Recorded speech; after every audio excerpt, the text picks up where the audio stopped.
Well, kids, today we will talk about God and the creation of the world. If we look around, we will see that the world is really beautiful and functional. We have been given everything we need to enjoy this life, in harmony with nature. That's exactly what the Bible says. I read to you from the book of Genesis, the first book of the Old Testament, where God, after creating man, placed him in a beautiful garden, addressing his creation. God said, "See, I have given you every plant yielding seed that is upon the face of all the earth, and every tree with seed in its fruit. You shall have them for food.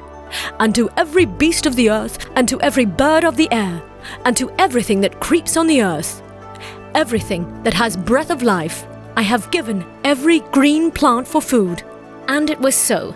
God saw everything that he had made, and indeed it was very good. And there was evening, and there was morning, the sixth day, from the book of Genesis. Please remember this last sentence. God saw everything that he had made, and indeed it was very good. Whatever he made, God made it very good. There is nothing wrong with creation, nor are there any evil creatures. Madam, isn't man often evil? Yes, Stratos, you are right. Many times we humans do wrong, but this is because we are the only creatures that are free. And what does that mean?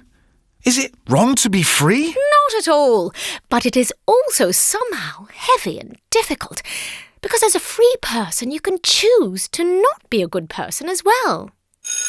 Well, here we stop. I remind you that tomorrow we will go for a walk to the beach by the river. Take some food and water with you. See you tomorrow. Take care.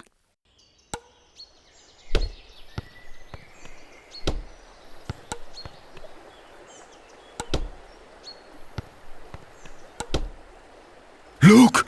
Dead fish! Yeah, and the place here smells awful. Something bad is happening here.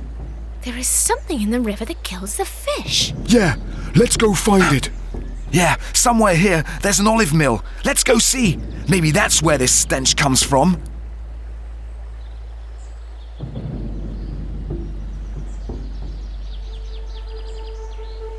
Just as you said, Stratos.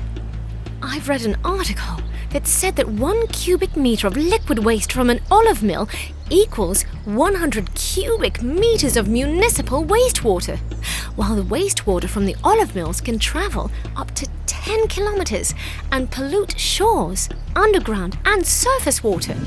Can you imagine it? Let's get out of here. We've seen enough. I guess that God would want man to destroy what he had created. Indeed. God took the man and put him. Genesis chapter 2, verse 15. Yeah, that's exactly the human care that we saw today. We are telling you the truth, Mr. Apostolos. We saw it with our own eyes. There was a pipeline pouring the black wastewater into the river. Okay, let's assume that things are as you say. What are you going to do now? Will you go and accuse the factory? Will you be satisfied when it shuts down? Do you know that dozens of people make a living from such a business? Okay, but this mill must also comply with the laws and rules of environmental protection, as do the factories all over the country. This is what we learn in school. This is what we discussed with our theologian, yesterday in class and today in the excursion. This is just another hype, like so many others. What do you mean? Oh, yes. Everyone suddenly starts to care about the environment. Why do you think it's a hype, Dad? You as well. I mean, don't you get angry when we go to the beach and you see cigarette butts and rubbish everywhere? You get angry as well. Look, that's a different thing. Here, we are talking about things that cannot be changed easily, because they will create more problems than they will solve. Many jobs will be lost, and our trade and economy will be affected. Yeah, but it's written that God gave us the world to keep and watch over. And where was that written? The Old Testament says so. We read it at school. The church agrees as well. The church? Is church concerned about environmental issues? I never heard any sermon about the environment. So, you never heard of the Green Patriarch? The what? Shh. Let's hear why they call him the Green Patriarch. To commit a crime against the natural world is a sin.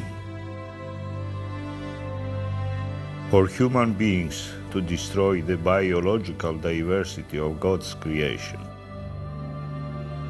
For human beings to contaminate the earth's waters,